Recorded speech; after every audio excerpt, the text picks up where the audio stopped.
All right, welcome to Two Doctors Homestead.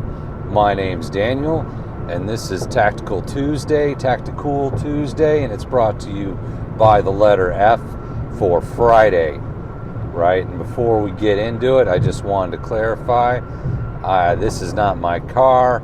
I am not driving down the road at 90 miles an hour. I was not just listening to Highway to Hell. This is all CGI, so don't worry about it. I'm at home in my bunker. The signal's being relayed through 3 different satellite VPNs and translated through 4 different languages. So OPSEC all the way, we are good to go. So today I want to talk about a common prepper term called the GHB, or Get Home Bag. If you're not a prepper, I'll break it down for you. If you are a prepper, just stick with me here for a minute. We're going to get to the good stuff. So a GHB Get Home Bag is a bag packed with all the latest tech gadgets. You've got your 10 C's in there. You've got your 3 B's in there, right? You've got all the rules of threes covered, and everything is 2 is 1. So you are good to go. You have anything you might need for any situation. Ultimately, the goal, of course, is we all want to go home at the end of the day. So that if you have your get home bag, you have everything you need. So if you are a prepper, you probably do have your get home bag. You've got one for each season of the year. Winter, summer, spring, and fall. You have a special bag for Tuesday, right? You probably got your bug out bags, your patrol bags, and your IFAC. So for this conversation, I'm asking you to put down the paracord and just pull up a seat, right? We're going to have an important conversation here together.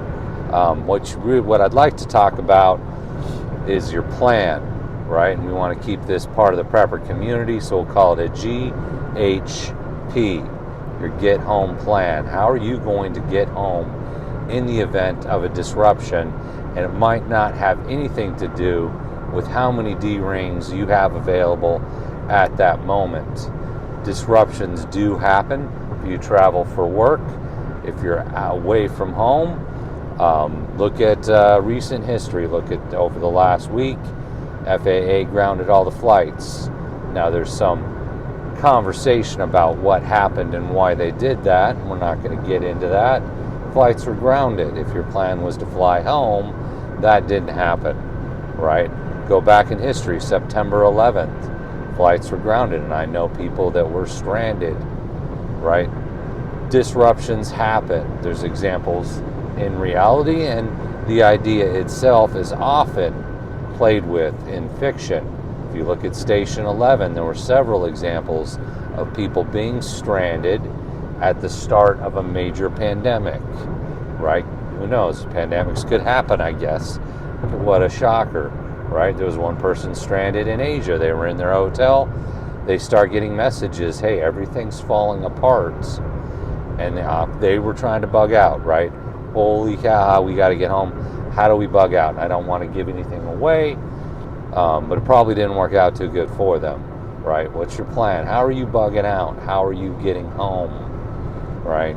Another example in Station 11. Plane landed at an airport and they weren't going to take off. They were locked down at the airport.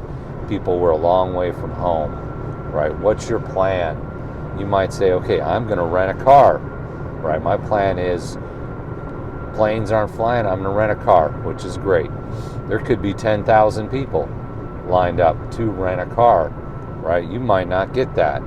So then you talk plan C, okay? You know, I've got a little extra cash. In the event of a major disruption, I'm going to buy a car. We're going to get Auto Trader.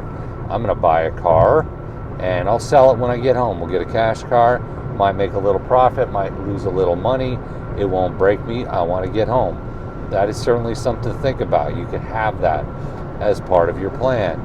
Look at how long does it take for me to walk home from where I am at, and think about how you would do it. I'm not saying you got to carry a book of maps, but in the event of a major disruption, there is no guarantee that your cell phone is going to work. So when you go to maps on your cell phone, that might not work.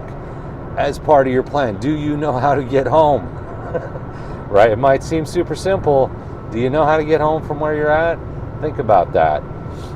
How long does it take to walk? If there are people counting on you to come home, have you had that conversation with them? Hey, if there is a major disruption, it could take me up to 6 days to walk home.